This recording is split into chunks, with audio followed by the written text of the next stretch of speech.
जिसके बल पर हजारों की संख्या में लोग खा पी रहे हैं। पुरानी प्रथा को, पुरानी विधा जो हमारे से छुटी हुई थी, उस विधा को अग्रणी काम करने का कार्य जिसने भी अगर किया है तो वो महारथी हमारे समाज का स्वामी आधार चैतन्य है। उनके लिए मैं सभी समाज से कहूँगा एक जोरदार ताली से, स्वामी आधार चैतन्य एक ऐसा महापुरुष जिसने समाज के जो हमारा इतिहास पड़ा हुआ था उस इतिहास को आगे ला के दिया, और उनके अनुयायी आचार्य जी बैठे हुए हैं। ऐसे आचार्य जी कम से कम नहीं तो हजारों की संख्या में होंगे जो आप लोगों का पथ प्रदर्शन कर रहे हैं। इसलिए आचार्य शास्त्री जी की बातों को मानकर और आप हर हालत में वो काम करिए जो आपका मन अच्छी तरह से कहे, क्योंकि बहुत ही सीधा एक श्लोक है कि नमन्ति फलानि वृक्षा नमन्ति गुणनो जनः और शुष्क वृक्षास्य मूर्खाणाम नमन्ति न कदाचन।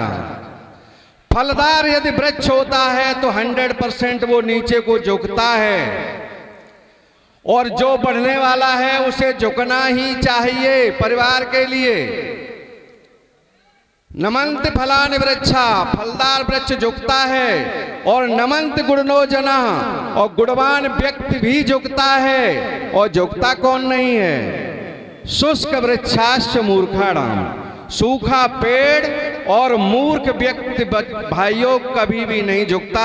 वो टूट जाएगा लेकिन झुकेगा नहीं। तो ये कदापि विशेषता नहीं है कि आप टूट जाएं और आप झुकेंगे नहीं। जो झुकता है वही भारी होता है।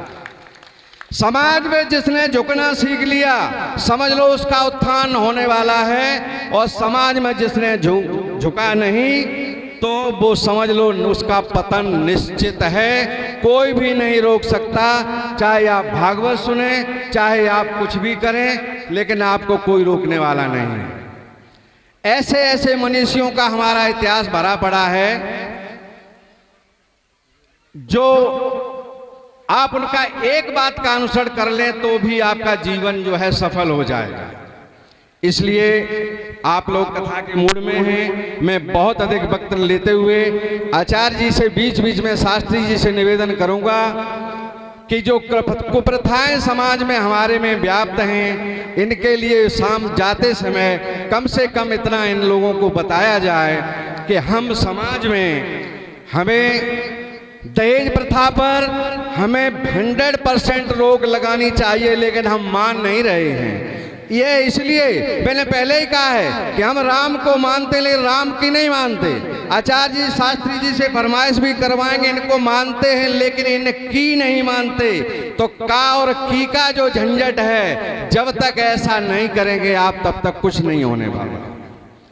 इसलिए बेटियों को दहेज प्रथा जो आप लोग इतना ज़्यादा है, इस पर आप रोक लगाएं। कुरीति हमारे समाज में है कि हम लोग 13वीं, वैसे भी आदमी खत्म हुआ उसके ऊपर से 13वीं जबरदस्त गलत प्रथा है। सोचो भाई बहनों, इधर हमारा आदमी मरा है, उधर आप लोग रो रहे हो, और उसके बाद हम दावत खा रहे हैं।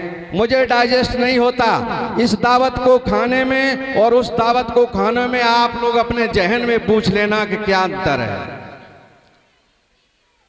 इसलिए दहेज प्रथा ये जो है आपकी 13वीं संस्कार, ये तो संस्कार कैसे हम लोगों को लपेट दिया है लोगों ने, जो थे पहले बुद्धिजीवी तथाकथित, उन्होंने लपेट दिया है जिसमें हम निकल नहीं पा रहे हैं। इसीलिए से घमा चौकड़ी से निकलिए, अपने जीवन के बच्चों का रास्ता साफ बनाइए, मेहनत करिए, प्यार बढ़ाइए इनमें आपस में, सास बहुओं का प्यार बढ़ाइए।